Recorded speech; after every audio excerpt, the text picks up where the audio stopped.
You're not going to be a dictator, are you? I said, no, no, no, other than day one. Donald Trump has successfully moved the Overton window in a way that is as dangerous for the future of democracy in this country as anything else. This is what Vout and Project 2025 wanted. He's daring Tom Homan to come and arrest him. Should he do it?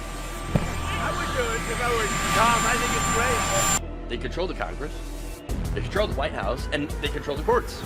And so, of course, they're massively, massively overreaching. And yes, they are getting away with it right now. This is clearly a man who cannot tolerate criticism of him or what he does, which is exactly what authoritarianism is all about. The New York Times is just as fake as CNN and MSDNC.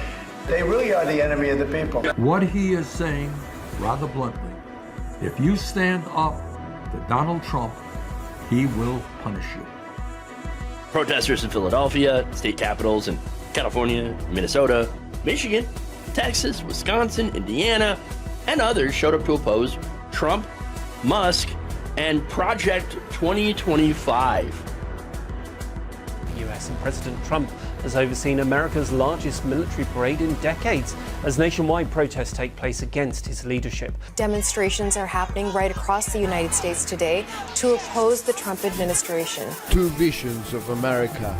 On a day the country's deepening divide was there for all the world to see.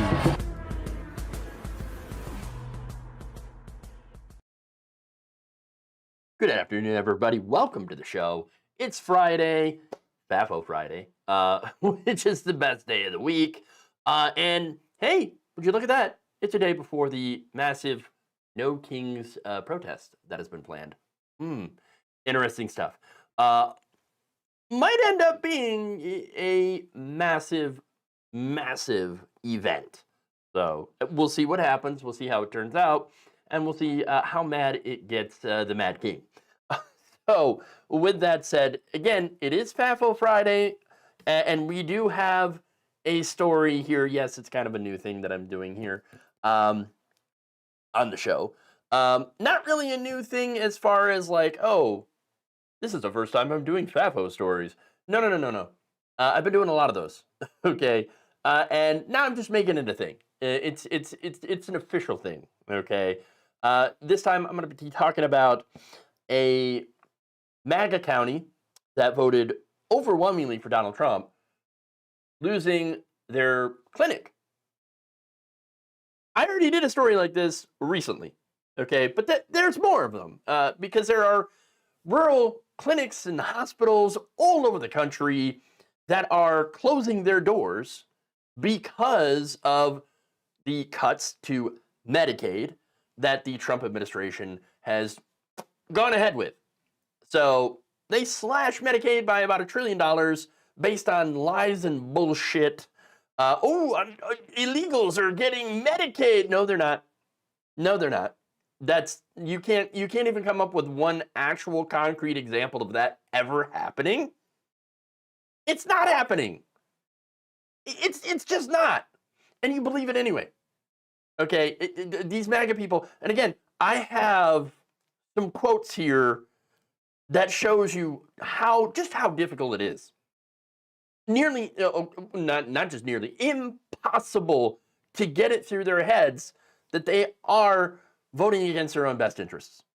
Okay, so I've got some quotes on that. None of this is going to be shocking. And yes, you might have seen other people talk about this as well, because this particular clinic actually closed some time ago, okay, at the end of September. And it was reported that it was going to close all the way back in July. But I think it is important to talk about this, to talk about the effect that voting for Donald Trump has had in these rural communities. And so I'm talking about that today. Then, we're also going to talk about Jeanine Pirro. Jeanine Pirro. Oh, my God. And another one of her just embarrassing legal defeats. Yikes. She is just, her being in a position of power, that's what's yikes about it. Okay? someone like that, who is nothing more than a Fox News personality, getting put in a position of power and influence. And again, this administration, this cabinet is filled with these people. Okay, should be very concerning to everyone. But again, embarrassing fails are embarrassing fails, and I can't wait to talk about that. We have a Marine colonel that's resigning, that had resigned actually because of Donald Trump. He's got a little bit of a warning here and explains why in a Washington Post op-ed. We've got some good news in Oklahoma. Okay, I've talked a little bit about this as well, mainly in the context of, oh, Ryan Walters is leaving. Now I'm going to talk about his replacement and what he's doing. And it's good news. And then finally, both sides of the aisle. There's not a lot that right now that Republicans and Democrats can really get along on. But on this issue, the big tech data centers, I almost said big dick too. Sexual anarchy. What is that? What is going on here? I am tripping over my words. Kind of like tripping over my dick. But anyway, I'm terrible. But you know what? It's one of those days. This election is about the people. It really is. It really is. Oh my God. I know it's. You're getting a vigorous spanking because you've been a bad girl. Okay, anyway, enough of this up. The data centers that are popping up or across the country or are planning to be built by some of the biggest tech giants are facing a lot of resistance. Let's just say it's stiff resistance, okay, to go along with that, my previous theme. Okay. Once again, tighten up my meat. I like my meat tight. And if you're not clear enough about it, tallywhacker. Okay. There you go. Have I gotten that all out of my system? The answer, of course, is no. But the show must go on. We'll do it live! We're going to start out with our FAFO story of the day. Here we go.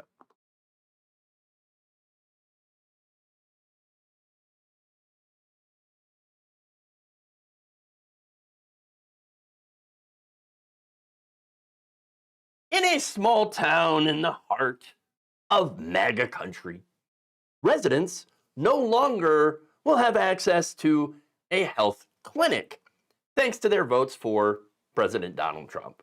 Yes, that's right. The Leopards have come for their face.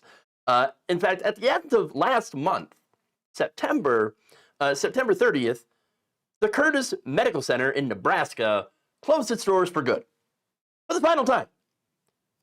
Which means that residents now, if they have a medical emergency, they're going to have to drive about 40 miles away to the nearest hospital to get health care. So now, why did it close? Well, the CEO of the clinic says, well, you know, it's the Medicaid funding in Trump's big, beautiful bill. You know, the Medicaid cuts. They cut over $1 trillion out of the program. That said, residents not exactly buying it. What do you mean? Well, one resident, April Roberts, says anyone who's saying that Medicaid cuts is why they're closing is a liar. While retired Navy veteran Jim Christensen said that he'd read in an op-ed that, quote, tried to blame everything on Trump, quote, horse feathers. Okay, so, yeah, they're not exactly buying it, okay? So, you know, the reality, the truth, the facts, whatever, all those things that clearly point to Donald Trump and the Republicans massively gutting Medicaid funding, which, again, overwhelmingly goes to rural hospitals to keep them open, they look at that and they're like, no, I don't believe it. No. Just forget about the evidence. Forget about the evidence. Facts, reality, no, don't care. Don't give a damn. This is a great example of how nothing Donald Trump does will ever change these people's minds. Trump could literally break into these people's houses, drop trow, and take a giant shit right on their kitchen table. And they'd be like, well, look, when you gotta go, okay? I don't blame him at all right? You know what? In fact, the liberal media is gonna try to spin this to make Donald Trump look bad. I'm not in favor of that. And then maybe the next thing will be like, what shit? He didn't take no shit on the table. What are you talking about? What are you talking about? My point is, you can't reason with those people, okay? And look, we all know the reality. We know that most rural hospitals do not make a lot of money. A lot of them actually operate in the red. In fact, these hospitals like the Curtis Center rely heavily on Medicaid funding to at least continue operating, even though they're not making any money. The Curtis Center, by the way, had long dealt with financial challenges and also dealing with inflation, of course. And they had said, quote, in its reason for closing, anticipated federal budget cuts to Medicaid. And it's not the only place that this is happening. It's happening all over the country. I've talked about this in other segments here. Rural medical centers that have operated in these towns for decades are going out of business. And that's right after Trump's big, beautiful bill cut $1 trillion out of Medicaid. That's the reality. Now, yet too many people have bought into what Trump was saying about Medicaid because they support these cuts. Look, these people, these voters, they like the work requirements. They're like, oh, yeah, it makes sense. It's reasonable, to make the people work because, a lot of the people are lazy. No, they're not, though. They're not. Okay? About 60% of people on Medicaid work. The rest are too disabled to work. Or they are caregivers to other people. Okay? That's the reality of the situation. Okay? But then, again, they think, oh, no, the work requirements, totally fine. And not only that, but, all Trump did was just end Medicaid coverage for illegal aliens. Of course, the reality is undocumented immigrants never got Medicaid benefits. They're not eligible for them. It's a lie to say that, oh, yeah, no, these illegals, they're getting all this free stuff. No, they're actually not. There is one thing that they can get, and that is emergency services. That is thanks to Ronald Reagan and EMTALA, okay? That's really it. Even Ronald frickin' Reagan, who is, I think, the patient zero for what is going wrong with our government, okay? And what has been going wrong over the last 30, 40 years, okay? Ronald Reagan, even he was like, I am not that heartless. I'm not going to let immigrants and poor people bleed out in the middle of the street. That would be wrong. I can't do that. So yeah, I'm going to sign EMTALA, which means that immigration status and the status of your wallet doesn't factor in whether or not you get emergency services. They have to see you. That's it.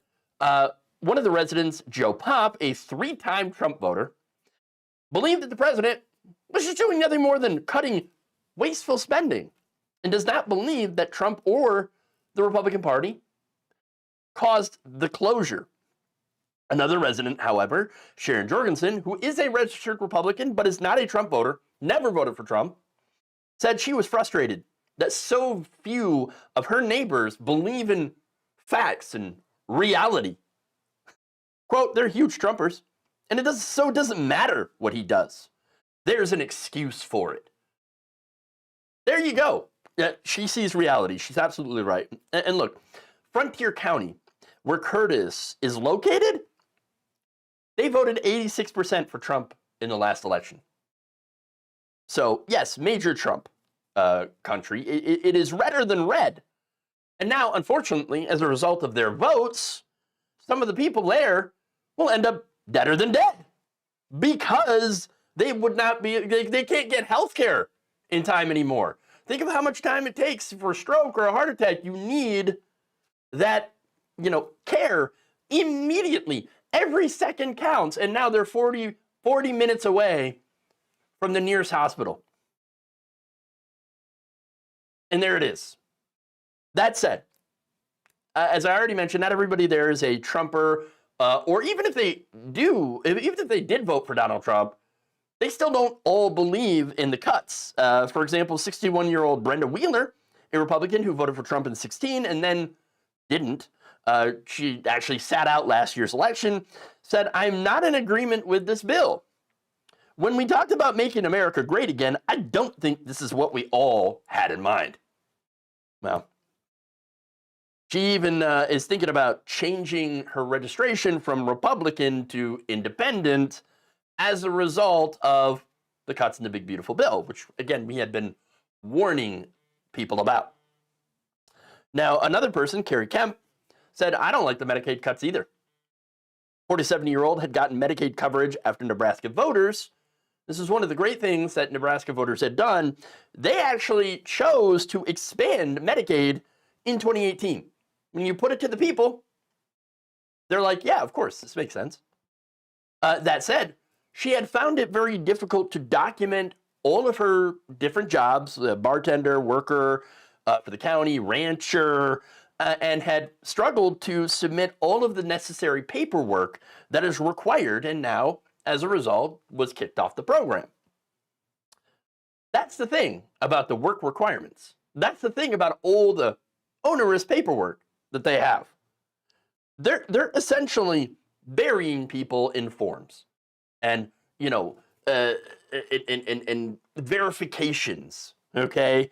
And they do that on purpose to keep more people out. If you are working, again, which about 60% people on Medicaid are, or are disabled, whatever, you're not going to be able to keep up with all of this paperwork and then do all the other things that you have to do, okay? But that's the point. You put barriers in place into these programs so that less people are going to be able to enroll.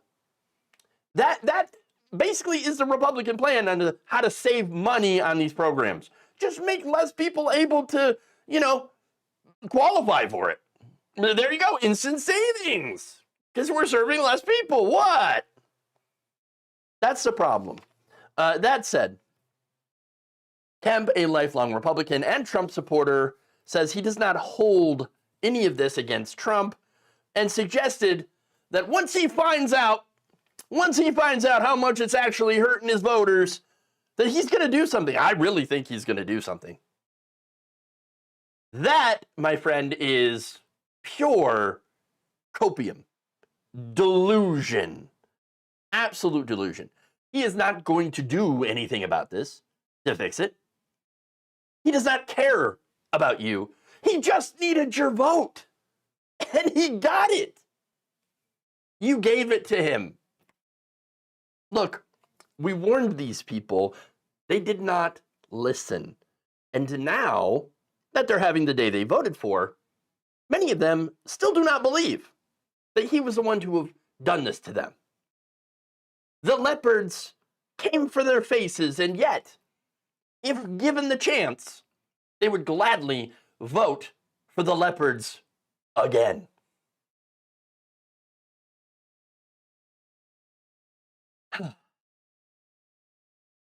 Sad, isn't it? Yeah. Okay. Moving on here. GOP is full of PDSers, feeble-minded individuals. Unfortunately, yes. Unfortunately, yes. Right. DC Attorney General Jeanine Pirro has suffered yet another embarrassing legal defeat. A Washington, D.C. woman accused of assaulting a federal agent was found not guilty by a jury on Thursday. Prosecutors had alleged that Sidney Lori Reed had kicked an FBI agent during an altercation outside the D.C. jail back in July. Reed had been filming immigration and customs enforcement officers while they were detaining a man who had just been released from jail. Now, Pirro's office had tried 3 times to indict Reed on a felony assault charge. However, D.C. grand juries had declined to return an indictment each time. Hey, wait a minute. I thought it was, look, it's supposed to be able to indict a ham sandwich. Okay. They can't do it. Jeanine Pirro can't even indict a ham sandwich or a person who throws a ham sandwich, okay? Or a Subway sub, whatever. Couldn't do it. Couldn't do it. Absolute embarrassing failure. Sad. Hey, you know what? 3 strikes, you're out. And, well, now that they're out, they had to lower the charge, okay? Lower the charge. Prosecutors ended up trying to get Reed on a misdemeanor charge of assaulting or impeding a federal agent, but they couldn't even land that one. Nope, couldn't even land that one. The jury deliberated for less than 2 hours on Thursday before returning the verdict of not guilty. WUSA 9 reported. Oops. Whoopsie. Oh, no. Oh, Reed, in a statement through her attorneys, said the verdict shows, quote, that this administration and their peons are not able to invoke fear in all citizens. I feel sorry for the prosecutors, really, who must be burdened by Trump's irrational and unfounded hatred for his fellow man. I love her already. Okay? Yes. Knowing that I can stand in front of 12 of my fellow citizens and be found not guilty for standing up for basic human rights makes me feel like, despite the scary times we live in, we have hope for the future. Oh, I love it. Now, what about Pirro? A spokesman for Pirro could not immediately be reached on Thursday. Oops. Perhaps they were too busy drowning their sorrows in a box of Merlot or something. Okay, I'm pretty sure Jeanine Pirro has an extensive wine cabinet. Okay. Is it wine cabinet, wine closet, probably wine cave? Okay.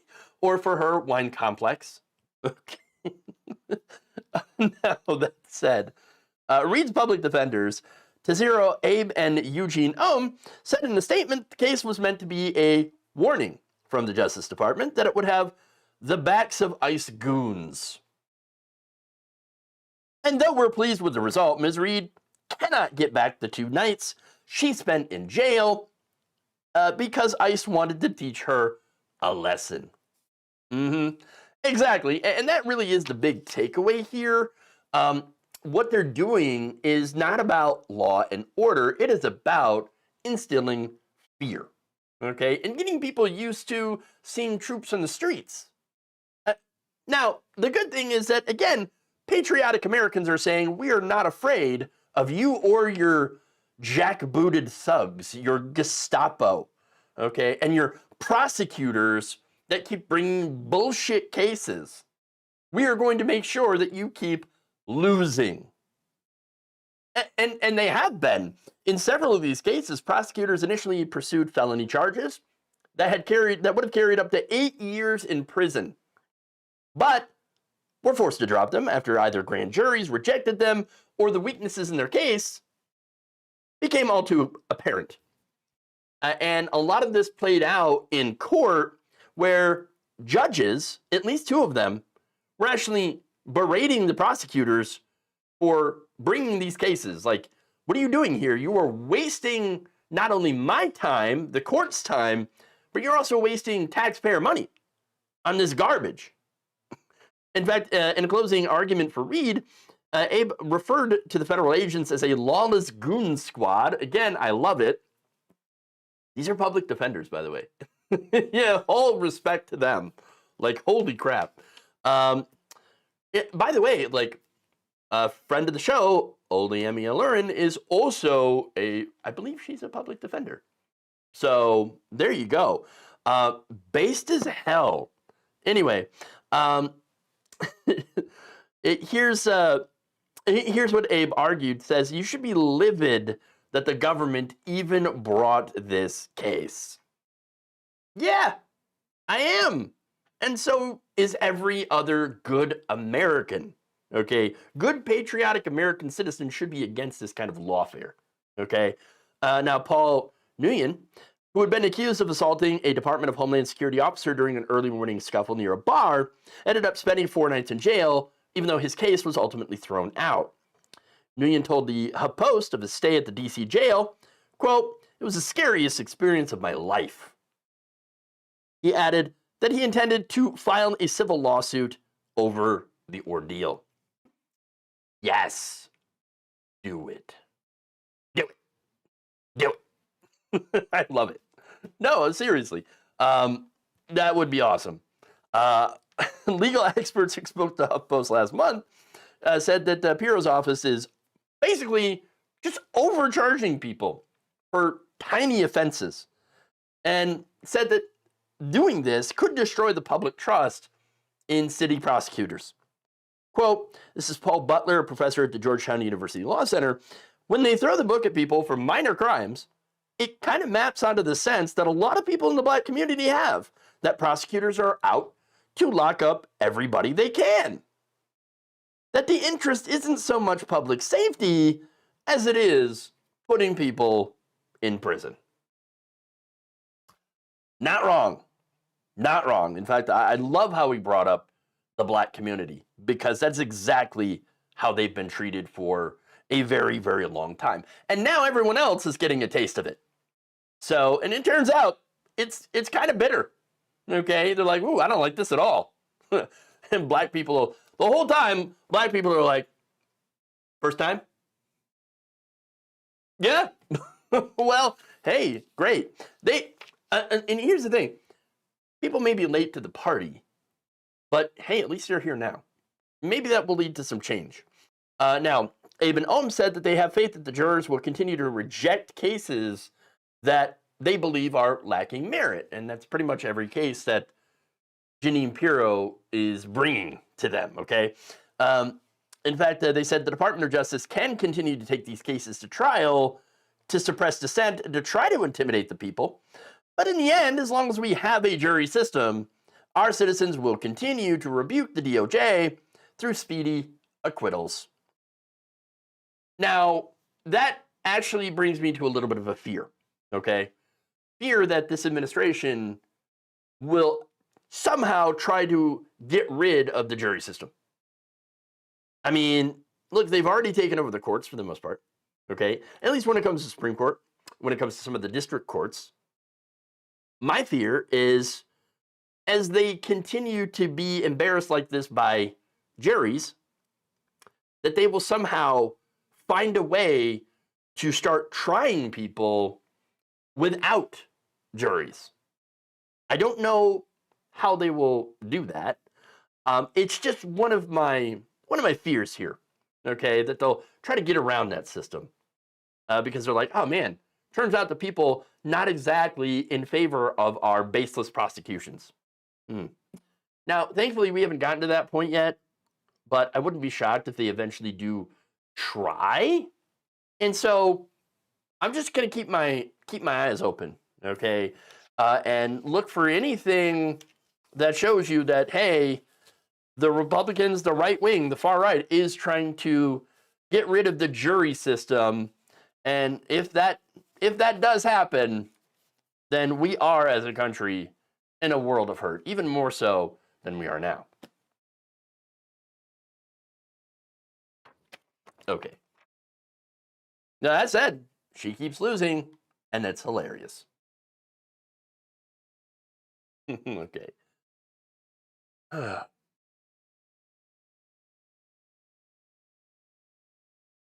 moving on.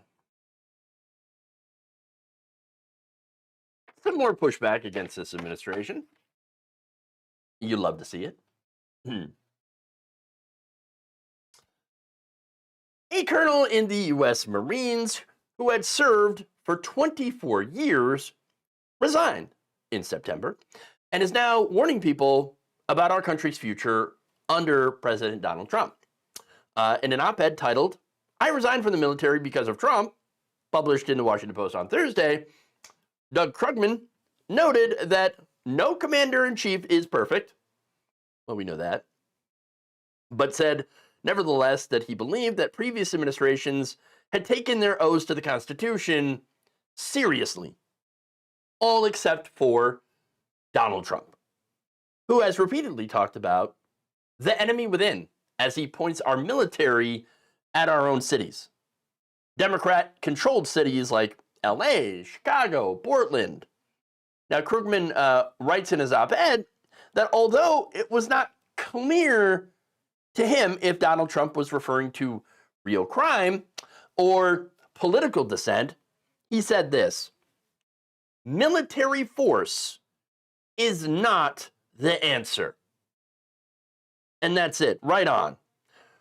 Look, military force, not needed. Portland's not burning down. I mean, you can see videos of like people dressed up in frog costumes and dinosaur costumes dancing in the streets. That does not look like a hellhole, okay? That does not look like anything is burning down. There is no invasion. Crime across the country is at an all-time low. There is no valid pretext for sending the military into our cities. And even if there was, by the way, it would be against the law for a president to use the military for law enforcement duties inside of our borders. Posse comitatus, okay? Look it up. Now, there are some very specific circumstances, as I already mentioned, an invasion or a rebellion, mass riots, none of which are happening. And that's, of course, this administration would love to claim that this is happening, that, oh, well, look at all the mass riots. Oh, my God, we must do the Insurrection Act. And look, I'm obviously there's a lot of people that are worried that that's what they're going to do in this weekend's No Kings protests, which are supposed to be massive, okay? But again, that is supposed to be a peaceful protest against kings, okay? Hey, what? I mean, why would Donald Trump be upset about that? I thought he didn't believe in kings, right? Or any of these Republicans. Very strange. But anyway, look, none of this is happening. And so there is absolutely no reason to bring the military into the cities. That's it. Okay? Now, that said, Krugman also stated that Trump's actions during his first term became, in his words, increasingly difficult to justify and ultimately culminated in the January 6, 2021 insurrection on Capitol Hill. "I had hoped he had learned from those errors," he said, "but it only took a few days of his second term for me to realize that he had not." And there you are. There it is. Okay. There it is. No, he didn't learn from those errors. I mean, I don't know how you can look at this guy and be like, oh, yeah, no, this is a guy who learned his lesson when he is wrong. Really? No, not really, no. But again, he might be late to the party, but at least he's on the right side now, okay? In fact, he said, quote, "I could not swear without reservation to follow a commander-in-chief who seems so willing to disregard the Constitution." He said that he finally understood what a danger Trump was after he had pardoned the Capitol rioters. That was one of the big things, right? Wait, you pardoned all 1,500 Capitol rioters, including the people who were in the Proud Boys that were found guilty of seditious conspiracy. That ain't right. Now, he also took a stance against Trump halting refugee programs via executive orders, which affected tens of thousands of Afghan refugees, some of whom, the former colonel said, had risked their lives to support us. That is the ultimate betrayal. Okay? Again, these people risked their lives to, turn against the Taliban and support the U.S. while we were in Afghanistan. And this administration's like, don't care. Gone. Deported back to Afghanistan, where they will most certainly be murdered. And there it is. Quote, "These are not the kinds of actions that I'm willing to risk my life to defend," he wrote. Good. Good. Now, while Krugman says he still respects those who serve in the military, he advised them that if they have doubts about their orders, they are not alone.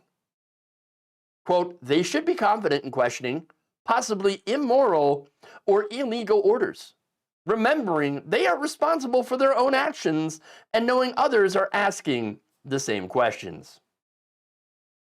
There you are.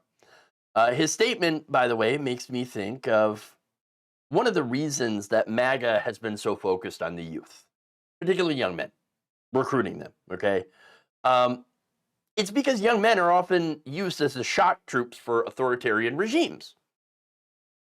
They follow orders regardless of their legality, okay? And so anybody who wants to take over a government and turn it into fascism, they have to have buy-in from young men.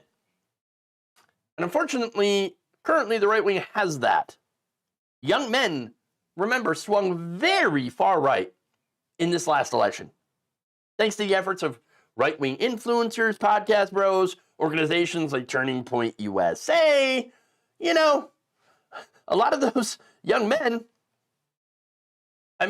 were influenced by that and have joined things like the police or the military, okay? And I have talked about before how white supremacist organizations would often encourage their own members to join the military or police for training purposes, get access to weaponry, okay? So now the fact that, yes, older military members who are, a lot of them are conservative, right? Not all of them. There's a significant portion, I believe, that are in the military that become leftists, okay? Once they see the reality of the situation. But, there are right-wingers, a lot of right-wingers in military, or a lot of right-wingers in law enforcement, etc.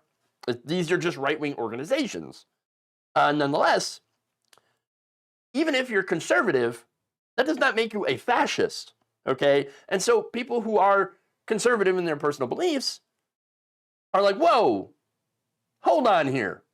I do not like what is going on, okay? And a lot of them are resigning their positions, and they're speaking out. Now, that said, that is both good and bad. Bad, mainly because they're no longer in those positions of power to be able to push back, which means that, of course, someone else who will play ball will be in those positions. So that's not good. I only hope that Krugman is right, that people like him who are still serving, but have stayed quiet because the military is supposed to be apolitical, right? I just hope that they're not alone and are just as horrified behind the scenes at what's going on as he is, okay? And if it ever comes to Trump ordering the military to fire on civilians or enact any other kind of illegal or immoral orders, that they do the right thing and not follow those orders.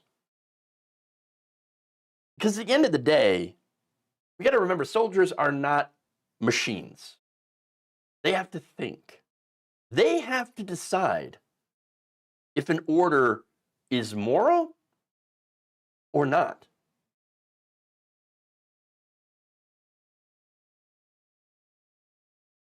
Okay.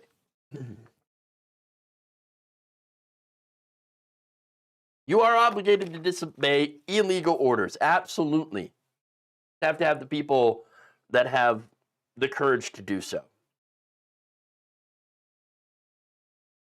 Okay.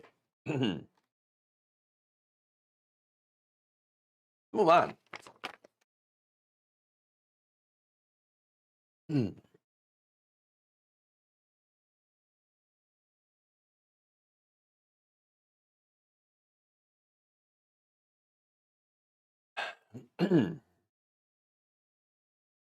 Oklahoma's new head of education, Lindell Fields, is apparently hard at work undoing his predecessor's controversial legacy. First, by dropping an unconstitutional requirement for schools to teach Bible-based social studies lessons, after facing, of course, numerous court challenges and rulings against it. So now, this is according to Interim Communications Director for Oklahoma State's Department of Education, Tara Thompson. Superintendent Fields has no plans to distribute Bibles or a biblical education curriculum. Nice. Nice. Now, of course, during his tenure, Walters had initially sought to spend, Ryan Walters, about $6 million in taxpayer funding.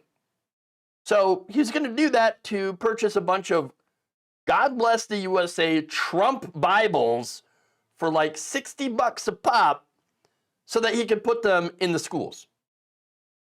$6 million in taxpayer money. Now, he was not able to do that, but he was able to buy some of them. He actually purchased about 529 of them at a cost of about $25,000. Now, why didn't he get to spend the $6 million? Well, had he spent more than $25,000, he would have needed official approval from state lawmakers who were unlikely to give that approval. So there you go. Even Governor Kevin Stitt, who was a right-winger, was not in favor of this plan. He's like, I don't know about that, bro. Okay. Now, Thompson also told reporters that the State Department of Education may be looking at rescinding some of Ryan Walters' other batshit requirements. That is not a quote. Okay. For example, having social studies, future social studies texts include statements that inaccurately proclaim the Bible and Christianity's influence on the founding of this country. We're not a Christian nation. We're not founded on Christianity and the country's laws, as well as disproven contentions about the legitimacy of the 2020 election. So he wanted to teach, Ryan Walters literally wanted to teach kids to deny the 2020 election. Trump won. Trump won. No, he didn't. He lost. And finally, presenting as true the theory that COVID originated in a Chinese lab. The lab leak theory. Okay, and there you go. Now, the new textbooks would have cost state taxpayers around $33 million. Thompson said, according to KFOR, we are asking if we are spending taxpayer dollars wisely and as good stewards. And if the answer to that is no, then we need to start looking at rescinding or making changes to things that have been put in place. Reporters also asked Thompson if the state would continue Walters' ongoing partnership with the right-wing propaganda group PragerU. PragerU, remember, was allowed to show their propaganda videos in Oklahoma classrooms. You know, the ones that would say that slavery, not that bad, or really wasn't that bad. They were treated, the slaves were treated very, very well. That's what, yeah. PragerU would make videos that would teach that. Just insanity. Insanity. Now, Walters had also asked Prager to help refashion his state's social studies curriculum to meet a right-wing agenda. Now, that said, quote, we have yet to find a PragerU contract, said Thompson. So I'm continuing to investigate that because I'd like to be able to give you that definitive answer Is there a contract? Is there anything? Or was it just conversations in the media? I haven't found a contract yet. You probably won't, okay? He wouldn't have been able to actually get a real contract, okay? It's just one of those things like, yeah, we're just going to put your propaganda in schools. And Prager's like, okay, cool, great. Now, here's the thing, okay? These changes are good. Currently, Oklahoma, and is necessary, by the way, they rank 50th in education. They're dead last. Not good. But now that Walters is gone, they actually now have the opportunity to remedy that, and it looks like they're starting to take it, which is good. That's really the best outcome that you could hope for. You know, you clean house, you get rid of all that right-wing Christian nationalist garbage propaganda, get rid of the right-wing politics, and get back to what education is supposed to be. Prepping kids for the future, using facts and logic, and teach them how to think critically, how to question authority figures, how to question old narratives, okay? And so I would like to see I want Oklahoma to prevail. I want them to become better in education. I want those kids educated. I want all kids educated. And so that would be a good thing. Walters apparently didn't. He wanted them propagandized. Now, speaking of Walters, where is he anyway? What happened to him? Well, he had resigned. I talked about this. I previously reported on it, that he had resigned in late September with still 1 year left in his term, okay? But he decided, nope, it's time to nope out, okay? And lead the quote-unquote Teacher Freedom Alliance, which is a right-wing anti-teachers union group. Ah, awesome. Yeah.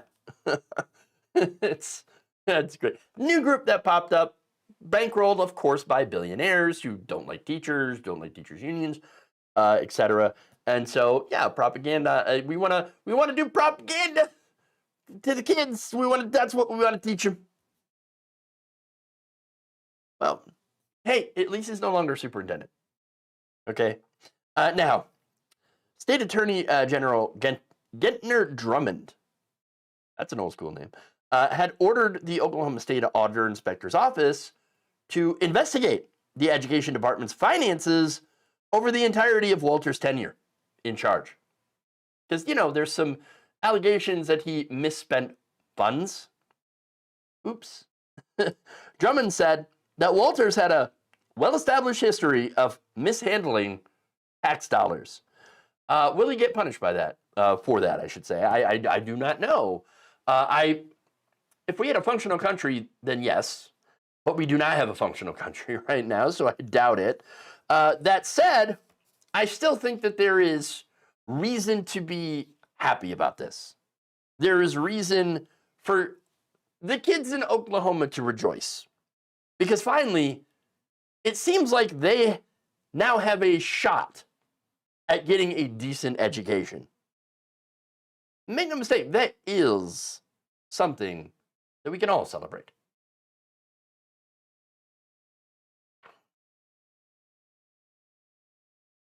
There you go. Hey, a little bit of good news. It is happening across the country. Okay. Moving on. Here we go. Americans all over the country are not exactly thrilled with big tech's plans to build massive data centers. In fact, according to a report sent before on Monday, opposition to data center construction has been bubbling up in communities all across the nation, as both Republican and Democratic local officials have been campaigning on promises to stop these data centers. Awesome. You know, that is bipartisanship right there, okay? Now, for example, in Virginia's 30th House of Delegates district, both Republican and incumbent Geary Higgins and Democratic challenger John McAuliffe have been fighting over which one of them is most opposed to AI data center construction in their region. Wow.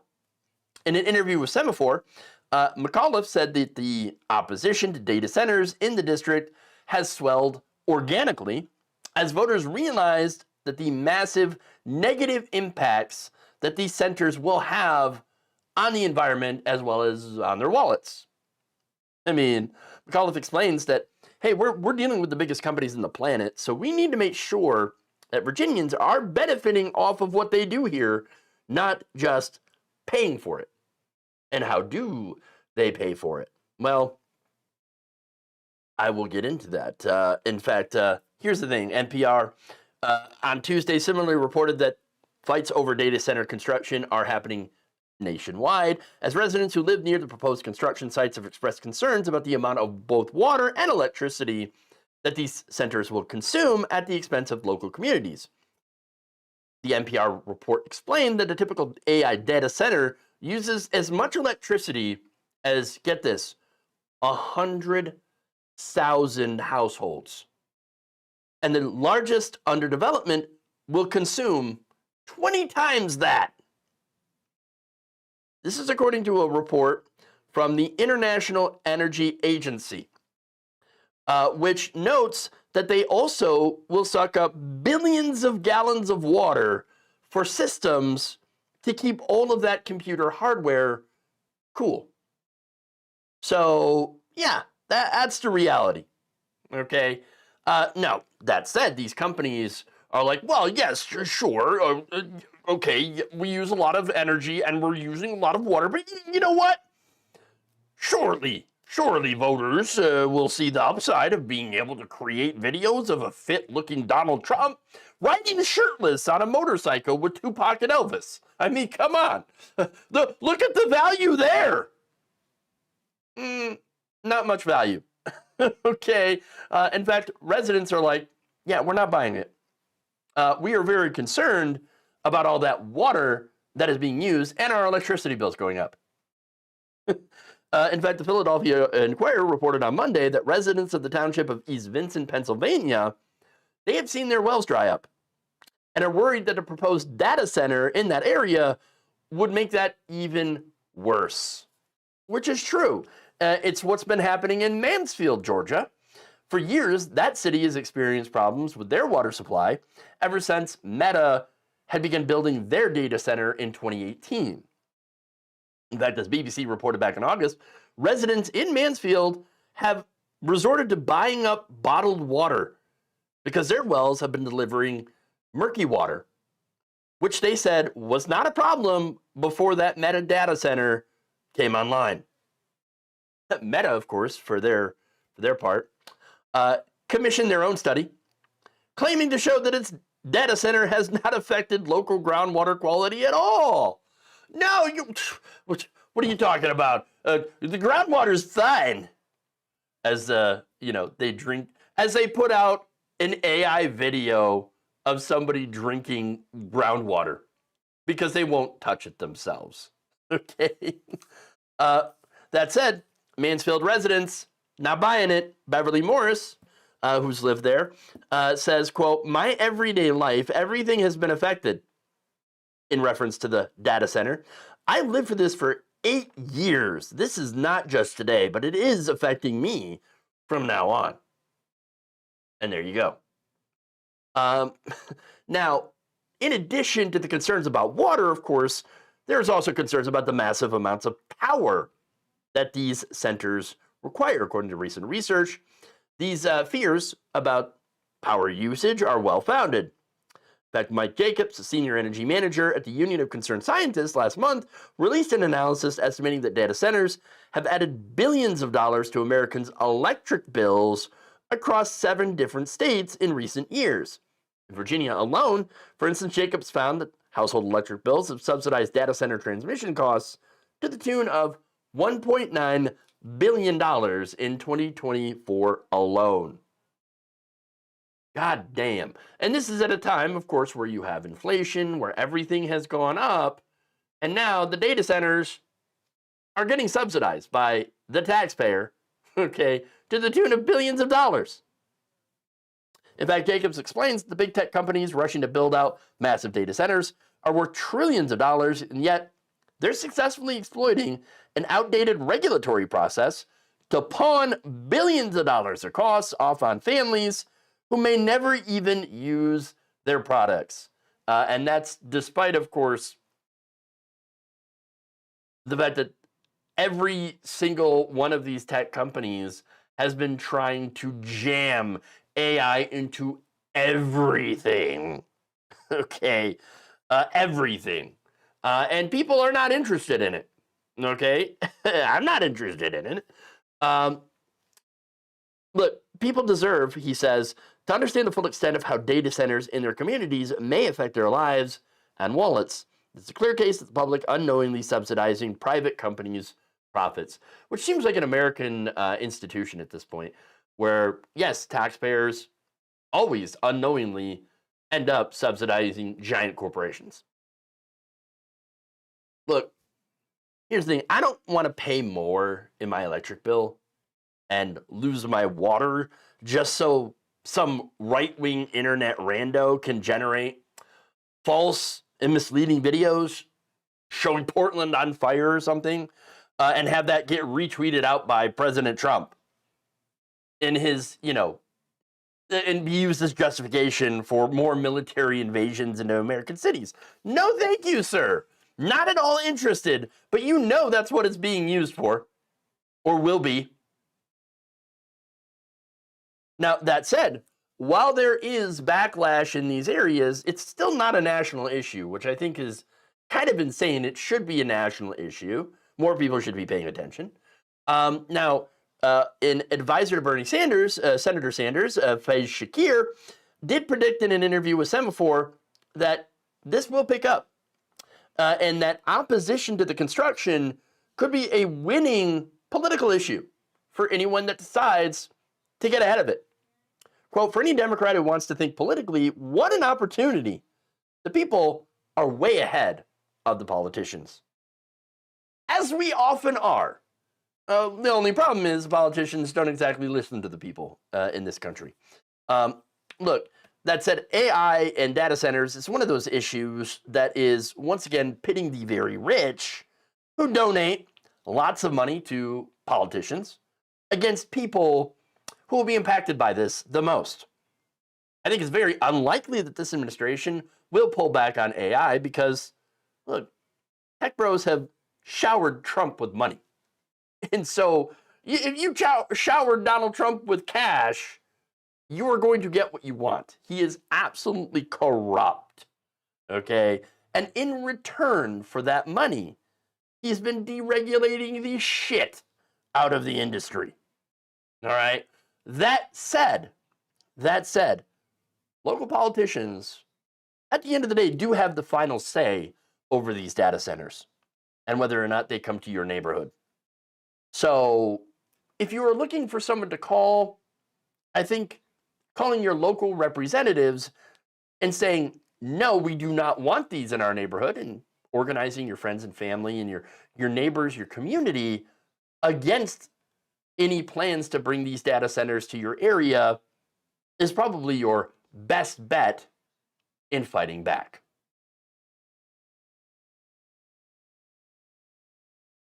So there you go. Shower the likes of which we haven't seen since Wall Street showered Obama in 2008. Yes, also true. And that's why we didn't get universal health care or a bailout for the people. Instead, got bailouts for the banks. I know what you're talking about, bro. I hear you. And you're right about that. Okay. So anyway, that's all I got for you today on this fine FAFO Friday. Hopefully you enjoyed the show. Please like and share the stream if you haven't already. Check out our videos. Subscribe to the channel, Logically Leftist, right here, YouTube, or like us on Facebook, on Twitch. Become a subscriber, support the channel. patreon.com/jeffwaldorf or become a member or subscriber. There's plenty of different ways that you can support the show.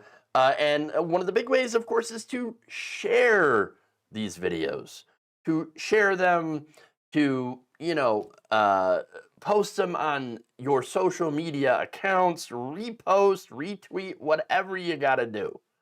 Okay? All of that helps a ton. And so to get out the message.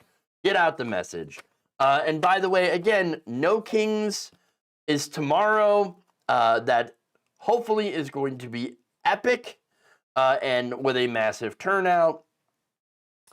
So I'm going to be watching that quite a bit, and we'll see what happens tomorrow. But again, No Kings, hell yeah.